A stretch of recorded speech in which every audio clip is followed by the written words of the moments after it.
వివాహం అయింది కానీ గర్భఫలం కొరకు ఎదురు చూస్తున్నారా? ఈ సమయంలో ప్రత్యేకంగా ప్రార్థన చేస్తుండగా ఏకీభవించండి. ప్రియమైన మా పరలోక తండ్రి, యేసుక్రీస్తు ప్రభు పరిశుద్ధ నామమును బట్టి మీ సన్నిధికి వస్తున్నాం దేవా.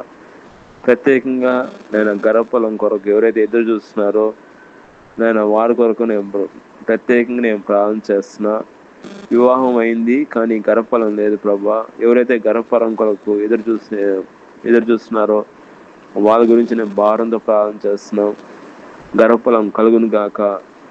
నైనా మీకు అసాధ్యం అంటే ఏదైనా ఉందా? ఏది లేదు నాయన, సమస్తం సాధ్యమే. నమ్ముట నీ వలనైతే నమ్మవానికి సమస్తం సాధ్యమే. నాయన మీ వాక్యం సెలవిస్తున్నది. హన్నాను దర్శించిన దేవా, మీ కుమార్తెని మీరు గర్భఫలం అరిగించారు. అదేవిధంగా ఈ సమయంలో ఎవరైతే ఎదురు చూస్తున్నారో యేసుక్రీస్తు నామమును బట్టి గర్భఫలం కలుగును గాక నేను ప్రవచిస్తున్నా. గొప్పగా దీవించండి, గర్భఫలం అనుగ్రహించండి. మీ నామంలో గొప్ప అద్భుతం చేయండి. ఎవరైతే ఈ సమయంలో ఏకీభవిస్తున్నారో ప్రతి ఒక్కరిని దీవించి ఆశ్రయించి కాపాడమని ప్రభువైన యేసుక్రీస్తు నామములో ప్రార్థన చేస్తున్నాం తండ్రి. ఆమేన్.